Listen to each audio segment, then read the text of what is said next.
I'm living well. How can I not be living well with what just took place yesterday morning or afternoon, whichever way you want to look at it? All right, here on the Center Podcast, the Bears beat the Bills at Highmark Stadium in Buffalo 33-6. We've seen what we've been waiting for. It's been a lot of struggles, particularly in 11-11s and 7-7s. When it comes to Bears training camp, the Bears defense having the upper hand with a lot of players being out. This hasn't been the full resources when you're talking about Montez Sweat being out, Brisker being out, Gordon being out, so on and so forth. But we did see young rookie Caleb Williams flash what we've been waiting for, Alex, and that's that innate ability to throw on the run. He went 4 of 7 for 95 yards, a rating of 101, no TDs and no interceptions. But listen, I had to stop and pause and rewind, Alex, a couple of times, because at first it's like, okay, I want this to happen. I'm doing it again. As most of us Bears fans know, we're thirsty for quarterbacks. So a lot of times we saw a former Bear quarterback take the secondary snaps when you had Mitchell Trubisky in there for the Buffalo Bills, because he's returned back to Buffalo after his stint for 2 seasons with the Pittsburgh Steelers. But when you saw Alex, Caleb flashes, and again, I know some of the Bears fans are going to hate this, but flashes some of those abilities that made Aaron Rodgers, and that's throwing on the run, off platform, in the air, and the zig and the accuracy. What did you think of Caleb's game yesterday, Alex? My first thought was, where has this been in practice? Where did this come from? It's so funny, we had heard that, okay, yeah, the offense is supposed to struggle because they're learning and the defense is so good. And there's something to that, right? In practice, the defense has been the unit that's not installing anything. Meanwhile, the offense is all new players learning a new scheme. But as you highlighted, it's like no Montez Sweat, no Andrew Billings, no Tyreek Stevenson, no Kyler Gordon, no Jaquan, on and on and on. So it's like, should they be getting the better of these guys? Should they be getting the better of like half of this unit? And it wasn't happening. So to me, a lot of that rang kind of hollow. And then Caleb Williams and the offense come out, and they were operating pretty well. Caleb Williams showed off pretty much everything you want to see in terms of arm talent, accuracy, processing, decision-making, recognition, defense recognition. I mean, he ticked so many boxes. And now we're throwing flowers at Caleb Williams. And yes, it's a preseason game, but I think it's also fair to celebrate these exciting moments in the preseason because it looked pretty good. But it is worth mentioning he did have the one bad throw, right? Or at least it looked like a bad throw. I haven't seen the L-22 tape yet, but there was one. It was an out route. I believe he was targeting Rome Odunze. It was a bad throw. And it looked like, okay, yeah, that probably should have been undercut for an interception. However, there was a flag for illegal contact on the play. So who knows how much that contact affected that route? Is the ball already in the air when the illegal contact, happened, or was he already in the motions of making that throw? I haven't seen it from that angle. So he was bailed out by that illegal contact penalty, and I'm not sure how much that illegal contact penalty led to that throw looking as bad as it did. Yeah, but outside of that one moment, he looked great, man. Yeah, and the Bills had 2 of their primary pass rushers out, so look at it that way but he was still getting pressured. I think the thing to me, Alex, and again, this is the way too early returns on Caleb Williams, so let's just pump our brakes. He will probably have some lows and some highs, but the question kind of is, when you see what made him great in college, and that was playing, and I know this can be a positive thing and a bad thing. A lot of times people look at it as a bad thing, playing hero ball. The question is, will it translate with the speed in the pros? And that's what stood out yesterday, because this wasn't a sloppy team. And I know they have players that have left through free agency. I know they're wondering if Hyde will come back. He said he'll retire if he doesn't return to the Bills, their former safety, Poirier being out. But regardless, you saw him look like perhaps a stud, and that's the thing where, particularly, just you mentioned it, that was almost a mistake, but in all fairness, there were no mistakes because they got a flag on that play. The zip, that's the accuracy. Like, a lot of people can zip it, but even if you look at the past where he threw it to DJ Moore and DJ couldn't pull it in, he threw that pass exactly where the ball was supposed to be with the defender on DJ's left side hip, right? Like he threw that down and low in the hands of DJ, and DJ just couldn't pull it in. It was a very hard catch to pull in. I'm not trying to diss DJ in saying that, but stuff like that, where it's like, wait, hold up. So is he for real? For real? Because usually when we get you here, it's like, yeah, he flashed, but that it doesn't translate all the way. And that's a lot of former Bears quarterbacks. So this small sample size, I was definitely excited. I had to tell myself, pump the brakes. I'll ask you, what do you think has been, just for some of the people that's been out the camp, but a lot of people haven't been out the camp, what has been perhaps some of the reason that the defense has had an upper hand when you look at a defense that doesn't get to see the Bears with regularity in the Bills? Also a defense that doesn't have to worry about, we got to hide some stuff from the Bears because they're going to be coming in here, we're going to be going into there. What are some of the reasons that the Bears were able to move the ball yesterday compared to what they've been doing in camp so far this season?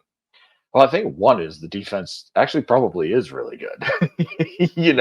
There was always that, okay, is this actually a top 5 unit? They were ascending. Can they build upon that?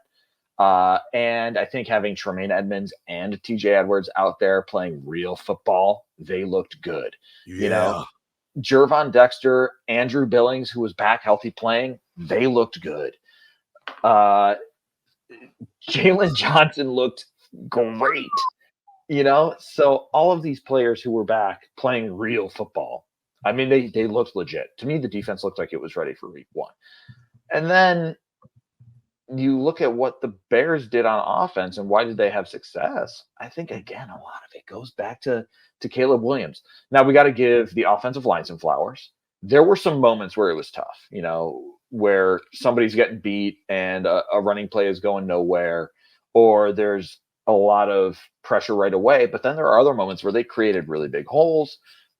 The screenplay that kind of looked like a busted screenplay to DeAndre Swift was phenomenal. I mean, we can use that as an example of last year that just felt like it was going to be a sack, or totally. At worst, like incomplete, just completely broken screenplay, because it did, right? It looked like, oh man, what's going on here? But Caleb Williams has this advanced pocket presence, really, and is able to somehow cross field, get the ball into DeAndre Swift's hands. And then, now the screen's back on, and now you've got a couple of offensive linemen in front, leading the charge, and DeAndre Swift just, bam, he's gone for 42 yards. That's an example of where it seems like Caleb Williams can help this team take that next level, because, like I said, last year, that play, it just smells like a negative play all over it, right? So, I mean, he just looked good. The naked bootlegs are another great example of that. Yeah. Last year, we didn't see a ton of the naked bootleg stuff, even though Justin Fields was great at it. And there were a few of those boots where we saw Justin Fields struggle with the short field accuracy. And he did improve. He improved as the years went on and did look better at that at times last season. But there were some times where he had a layup and he would just miss it, And Caleb Williams on that naked bootleg, that little dump off, it was a layup and they hit it and it was a great gainer. And then you see another naked bootleg, the one that went to Cole Kmet for 26 yards. That's an unbelievable throw on the run. The way he's able to reset his hips, he's throwing off what looks like his back foot and still throws it on a rope. It's like a dude is open. He doesn't need to take the time to fully reset. He just slings it out there pretty much perfectly, and it turns into a huge gain up the sidelines. These are the things that have, I'm sure, Shane Waldron, Matt Eberflus, Ryan Poles, all of the Chicagoland area going, oh yeah, okay, this is the guy that we drafted. Here it is. And things that's like, in the past, that wasn't happening. These are the plays that maybe weren't coming together in the past. Consistently. And again, when I say consistent, we have to see as games go on. But it just seems with his innate ability to do it accurately. That's the way that a lot of quarterbacks out on the run pump fake, and it's worth nothing basically when it comes to the defender. But his ability to freeze the defender to give him one more tick to be able to get that ball out on those bootlegs. Dude, I know I mentioned Aaron Rodgers again, but it's unfair. And again, let's take that off of it. It's unfair when most quarterbacks, particularly quarterbacks that have athleticism, like to do things outside of the pocket, right? But usually, and again, it's happened with Caleb, that's only half of the field. Because of course, really, you don't want to throw to the opposite side for the most part, particularly with your hips, even though he could probably do it. So he's only seeing one half of the field, but you still see his ability to be able to take apart that defense. And I feel with no hesitation, like reading through the reads and being able to hit that guy while on the run accurately. I don't think a lot of quarterbacks can, as you pointed out, reset their hips and set their feet to get that accurate zip. A lot of times in the past, that ball's going to sail, or that ball's going to be inaccurate and go someplace that you don't want that ball to end up going. It's early, but we've seen him do this 3 years in college, basically, or 2.5 if you look at when he first took over at the University of Oklahoma. You mentioned the pocket presence. That's the thing right there, where this could be different, because again, we don't know how well this offensive line is going to perform through this year. And it may not just be off of performance. It may be based off of health. But his ability to see the gloves, I was reading Brad Biggs out of the Trib, and he was talking about it wasn't a no-look pass because, you and I are Baby Go fans. He was like, that wasn't no look. I saw DeAndre Swift. I saw his gloves. And that was the thing where it's just like the flash of color to know, okay, that's one of my guys right there. I can let this ball go as the screen looked like it was going to what. I don't feel like cursing today. I'll save this for maybe if the season we have a bad game when we have to hit the dump button on Ken.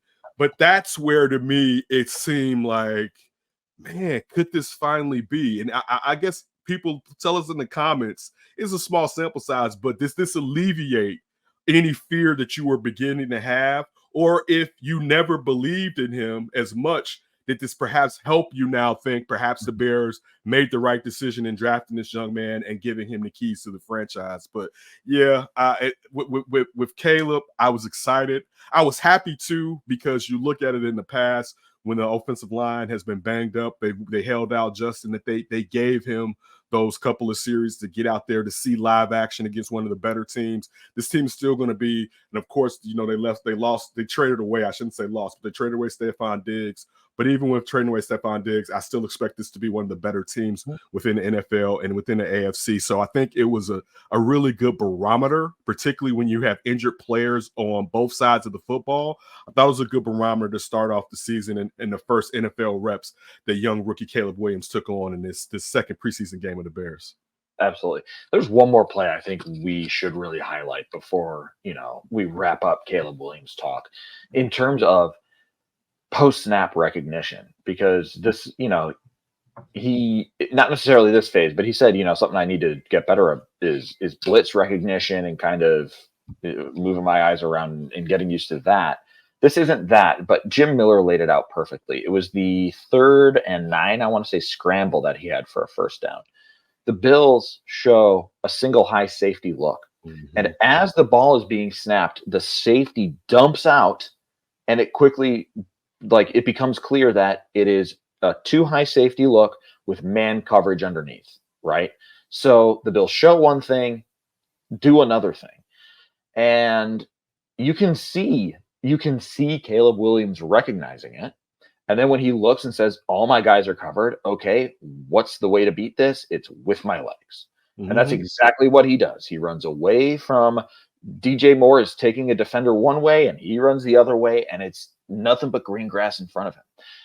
And again, it might look like kind of an innocuous 3rd and 9 scramble for a handful of yards to turn a first down. But that recognition of Bills show one thing, it turns out to be another thing. He sees it happening. He knows what he needs to do to win, to beat the Bills defense, and he gets it done. That's high level processing.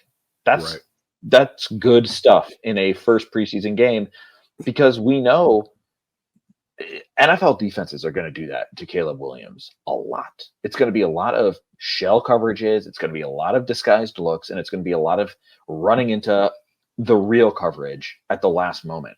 So for him to already have a rep where, okay, I noticed it, I beat it, that's phenomenal. Those are the type of foundational blocks you really want to see in the preseason.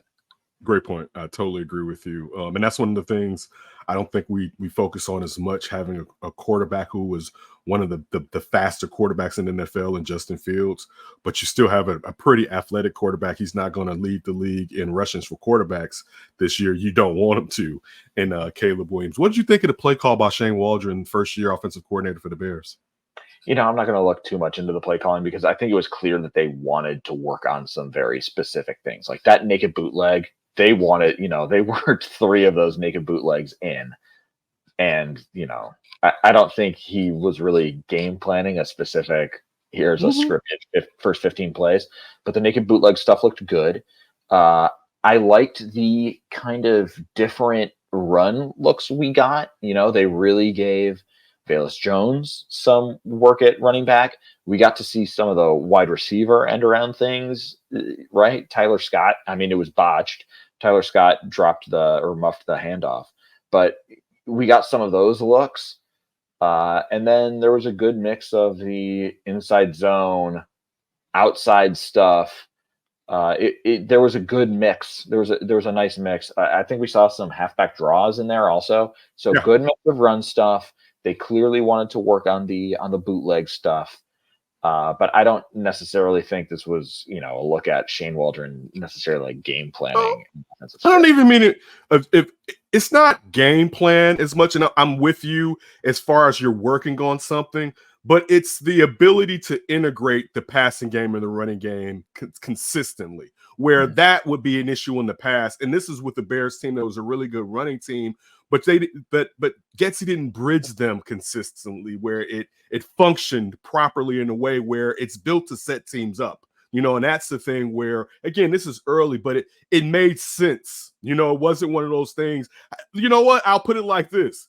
I didn't see myself slapping the table like, what the hell are you thinking so far? Right? Where it's just like, why did you do that? Why did you just run 3 times? Like, like the situation where it just did. So again, like you pointed out, it's early. Waldron's working on stuff. We'll see as the season begins if this can come over into the season and he shows that he's as competent as it seems. You mentioned Velus Jones. What did you think about the running game? Khalil Herbert looks like he is back. Again, you weren't here for an episode where I was talking with Josh and I was mentioning, I know people think that they can get a running back a dime a dozen, but it may make a little sense to put another year in the option on Khalil Herbert's deal because that sideline Khalil, when you see that sideline Khalil, and when you have that and you still have a mobile quarterback to go along with the versatility of DeAndre Swift, So what did you think of the running game and all with the running backs mentioned, but also with Velus Jones and undrafted rookie Ian Wheeler getting a little tick, but it didn't matter as much? They look as good as ever. I'm going to give myself the L. I had Khalil Herbert on, if not, last season as a Bear watch, which might still be on watch. It could be. It still could be. As a potential cut watch. If DeAndre Swift, we talked about that. It's like, okay, it's going to be hard for these guys to make the team.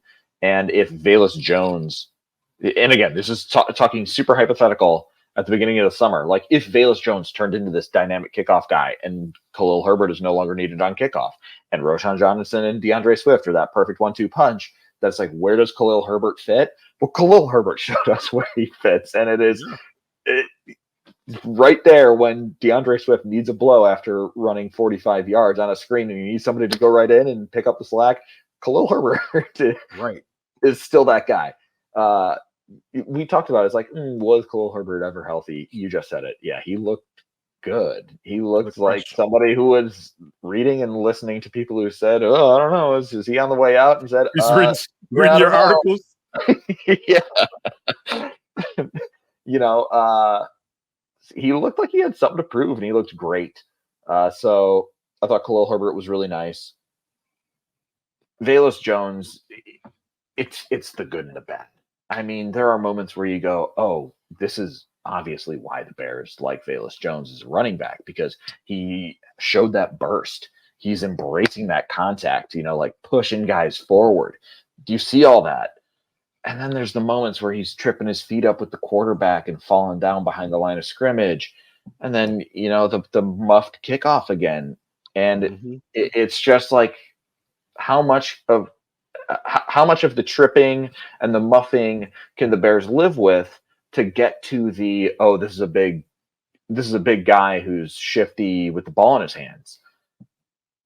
So it's just kind of like it feels like the same old story, that when things go right for Velus Jones, he scored a touchdown, right? I mean, practically untouched. It was really well blocked up front, but he also got to the edge. He got to the edge in a hurry and was nobody near him for a score. So it's just tough because there is that good, but then there's that and I don't know. Is it Velus Jones's fault that he got his feet locked up with Tyson Bagent? Is that just he needs more time on task, to use Matty Eberflus's term, to get used to that handoff, that mesh point? I don't know, but it just seems like every time it looks like he's about to take this big step forward, these other things happen, and it's tough.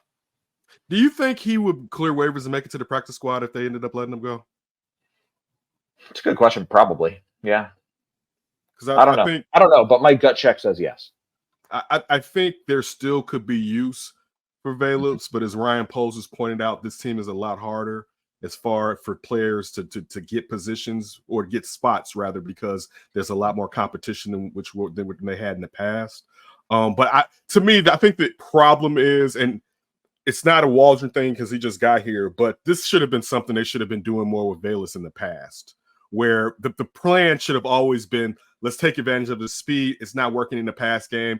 Let's lose tricks with him in the backfield if that's was splitting them out at times. But regardless, they should have done something like that rather than just waiting until this year when it's make it or break time. But I still think there could be something in there, but it also could be because I have a bias because he's been here, going on his third season. And you hate to see a player with that type of speed and not finding a way to take advantage of the type of speed, because they really haven't ever found a way to take advantage of the speed that Velus brings to the football game.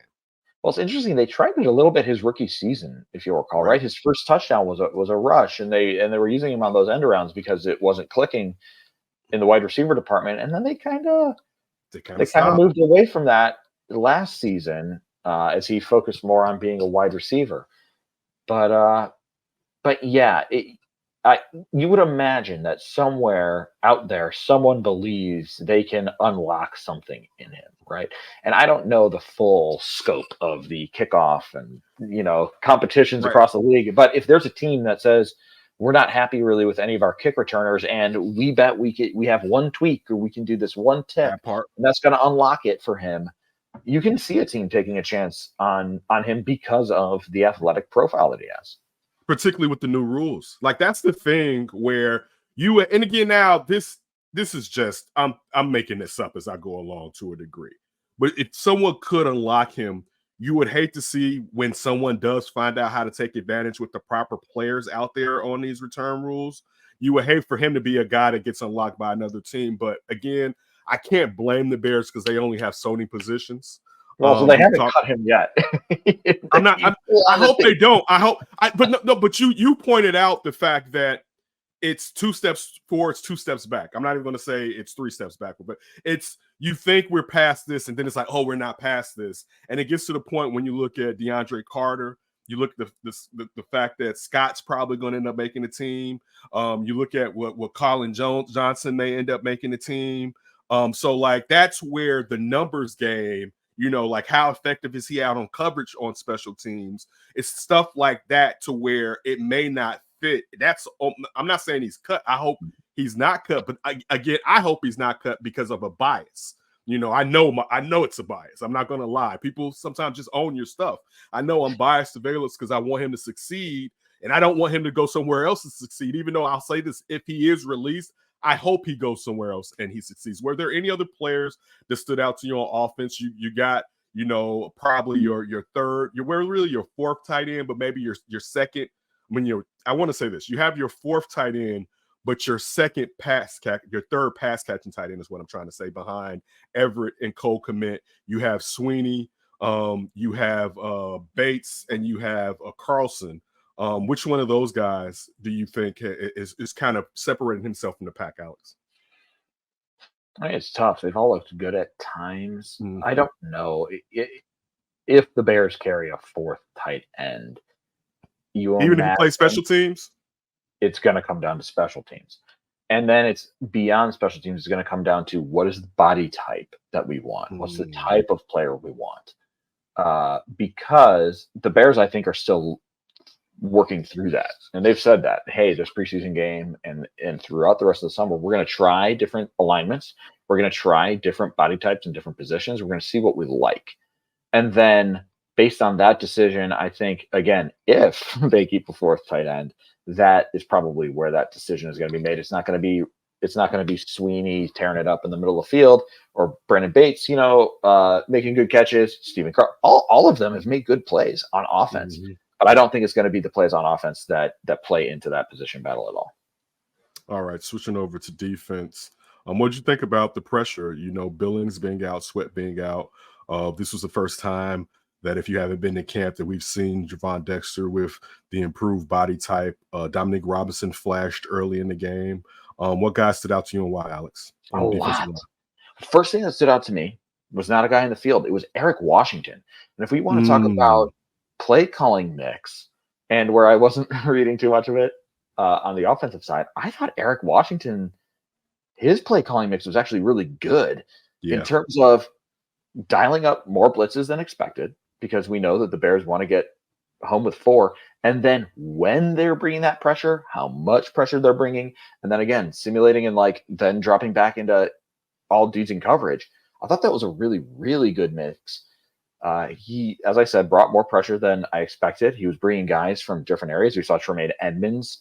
He didn't get a sack, but he got his hands up, batted ball with the pressure. There was another one where he brought a linebacker, and he brought Reddy Stewart coming in off the corner or from the slot, and that worked. And then there were times where, okay, now everybody's back in coverage. There's only 4 dudes, and the coverage is so good that now somebody on the offensive line has the time to get home and either get a sack, get that pressure. So that was a really, really excellent mix. And in terms of guys on the field, I mean, I thought a lot of dudes looked solid. I mentioned Jalen Johnson looked excellent. He was playing his regular sticky coverage, could have had an interception. It was maybe OPI. He was right there, undercut that ball perfectly in the end zone. Jalen Jones was really challenged. He got a ton of work, probably because the other guys are doing so great. He had a bit of up and down. There were moments where it's like, ooh, make that play. But then there are other times where it's like, oh, perfect timing, got that PBU. We'd be remiss not to mention Daniel Hardy and Austin Booker. These guys, I know that, this is second, third unit, but these guys were winning with effort. Austin Booker in particular. I'm going to take a little Austin Booker moment right now. Take your moment, Felix. There was one series at the end of the game, or towards the end of the game, where he made 3 plays in a row, and they were all effort-based plays. And that's what we hear. This guy's a motor guy.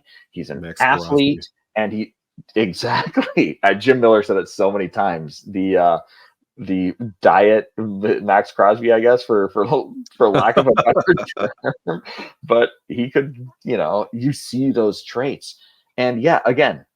They're going against second stringers, but it's not like he was beating these guys off the first jump, off the first block, and getting home on blocks. It was that second effort. One was the sack. He misses the first time around, comes back around and gets the sack.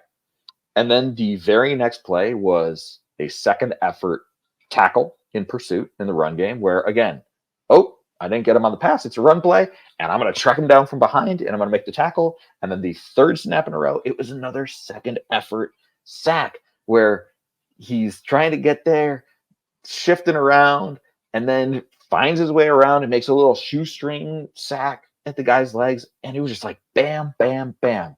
Austin Booker, Austin Booker, Austin Booker. And it was all motor, motor, motor. And that is exactly, that's exactly what the Bears loved out of him in college. It's exactly what we saw where it's, again, we talked about it with Caleb Williams. Oh, that's the guy we drafted. In terms of this is the Bears putting on the tape and seeing it in their uniform. This is the guy we drafted showing up in a Bears uniform. I thought it was the exact same thing with Austin Booker. So really, really impressive. Tremaine Edmonds looked as good as ever. TJ Edwards looked as good as ever. I mean, that first team defense just looks ready to rock. You had Montez Sweat and the other guys back in there. They look ready to go. It's the thing with those linebackers, and I'll get to Austin Booker in a second. It's how little, particularly Edwards, how little he can get. There was this run where I think it was Davis he tackled. I don't know if it was Cook, where he came on the right tackle and got so itty-bitty on the right tackle and then crashed down to slow down the running back. He almost had to tackle, but he stopped the running back enough for the rest of the team to gather around and tackle him. And it's just like when you see your linebackers doing things like that, if they stay healthy, you know it's going to be a great season. You mentioned Tremaine Edwards with the tip pass on Josh Allen and how he broke through the center of the line. Austin Booker, I think the thing with Austin Booker is you already know that he's fast, and you usually, and you've mentioned this, it usually speaks to being a one-trick pony, right? I'm about to try to get around you or whatever. But you see that he comes up with moves, you know what I'm saying, that he's not necessarily set on this is how I'm going to attack the tackle just off of jump. And then your point with the Max Crosby comp, which is early, not you, but that's what everyone's been saying, is that the effort behind that. So when you already have intangibles like you're fast, you're strong, even though I know they want to put weight on them, but you're stronger than expected necessarily now that they got their hands on you. You've shown versatility that you're just not a one-trick pony as a rookie. They didn't get a ton of play at Kansas, but you've just shown the things that's like, yo, as you pointed out, this guy is the guy that we drafted. I don't know. My only fear, and I'm just being honest, since I'm supposed to come from the fan perspective of this, is do they now believe that, and I will hope in a way they were, but I just know guys go down, that they're set as far as edge rush, where there still could be an opportunity to be like, you know what? It seems like maybe our guys are a step up now to still be like, I'm going to knock him down and bring this guy. And then as the season goes on or through the injury, if they can pass up and gain and go up the next rung, great, because then you have waves, again, that we always talk about on this show when it comes to defensive linemen. Dominic Robinson, was it too little too late for you, or are you still on the Dominic Robinson train as far as perhaps being that guy that played plenty of positions in college and the Bears now have found his spot that last season playing defensive end? Definitely not too little too late. You know, is he a guy that we've had on Cut Watch? Absolutely. Does he kind of remain on Cut Watch? Absolutely. But I mean, you just said it. Pass rush is an opportunity where the Bears should be looking for more contributors. And if he can show that, okay, yeah, I can contribute here, then why not give him that extra time to continue to show that? And that one play where he was in the backfield immediately, I mean, you want to talk about get off? It's something we've talked about a lot with Gervon Dexter and how his get off has improved. Dude was just all over that snap where he's in the backfield practically before dudes are even getting out of their stances. So if he can do that consistently, sure enough, why not? And not just enough. Yeah, just enough. Just enough. Particularly if he's not a starter. If you could come in and just be that guy that, hey, this is a passing down, or you know what, Montez Sweat is tired, Walker's tired, but this is a pass, but we need you in right now. Great. You mentioned Gervon Dexter. This is the guy that we're really banking on this season, making a difference. Of course, Montez Sweat is him when it comes to defensive line, but you need the three technique, and a lot factors in the season that second-year player Gervon Dexter is going to have this year. Still small sample size, but your thoughts on Gervon getting out there and his play yesterday? It wasn't bad. No, that sounds bad, but I wouldn't say that he popped to me. And you know, I've only watched this game once. We haven't seen the all 22, but you know, he was in the mix, but he was never like, oh, that was the guy. But again, I've only seen it once. Maybe I go back, I rewatch some of it. I see the all 22 stuff that trickles out on Twitter and all that, and I change my mind. But to me, he didn't pop necessarily as much as some of the other dudes. Yeah, I think the thing will be, and Jim Miller mentioned this, but we know this too. It's been 6'6" playing the three technique, and just automatically almost, he's at a disadvantage against any guard or center because he's taller than when we're speaking of leverage. And that's the thing when the aspect of penetration and disruption as being a 3 technique, it's slowed down a little bit because he automatically isn't as low. Like just him learning that, and I know that's what they're trying to get him with his pad level, but that's difficult. You damn near have to shoot off straight and able to try to keep your pad level rather than engaging initially. And it's going to take a lot for a player that didn't play like this when he was at college. And that's why I think we've always mentioned a little hesitance on throwing all of, the meal on his plate when it comes to being that force multiplier along with Montez Sweat on this defensive line. Yeah. The other defensive tackle, though, I wrote his number down, 96. Zach Pickens, I thought. I was going to ask you about him. Yeah, I thought he looked really solid both in pass rush and in run defense, where you could see him being that disruptive force. There's another, we just talked about it with Dominique Robinson. I do not think Zach Pickens is anywhere near cut watch, like not a consideration. But the question was, okay, how much are you ready to contribute now in year 2? Can you take that step? Show it to me, right? And Saturday was a moment where it was like, okay, got to say, there you are. I am seeing you. Exactly. And again, these are against, he was with the second unit. He wasn't playing against the starting offensive line, et cetera, but you still want him to beat those guys instead of lose against those guys. Flash. And he did that. He was noticeable in the backfield. He was making plays. So solid game for Zach Pickens. Real quick, Austin Booker had 2.5 sacks to go along with Neil Hardy having 2.5 sacks. Also, as mentioned, Zach Pickens had 1 sack. Austin Booker said he left about 2 sacks out there on the street that he kind of took up. Anything defensively else you want to say before we move on? Let's see. Nah, man, I think we covered it. We covered a lot of guys. He looks like the guy that we drafted. Your thoughts on Tory Taylor getting out there and booming a couple of punts? But yeah, I mean, he did exactly what we've seen in practice, and he did exactly what we've seen in Iowa, and put 2 punts inside the 10-yard line. One coverage team maybe didn't hold up their end of the bargain. The other was a fair catch, right? So that is what the Bears brought Tory Taylor in to do. He did it. I got no worries about that guy and him performing at a high level in the NFL. All right. Well, that's it then. You got anything else special teams wise? I was going to ask you punt return or kick return. You mentioned Velus with the muff. Anything on the punt returns that stuck out to you or any players? Yeah.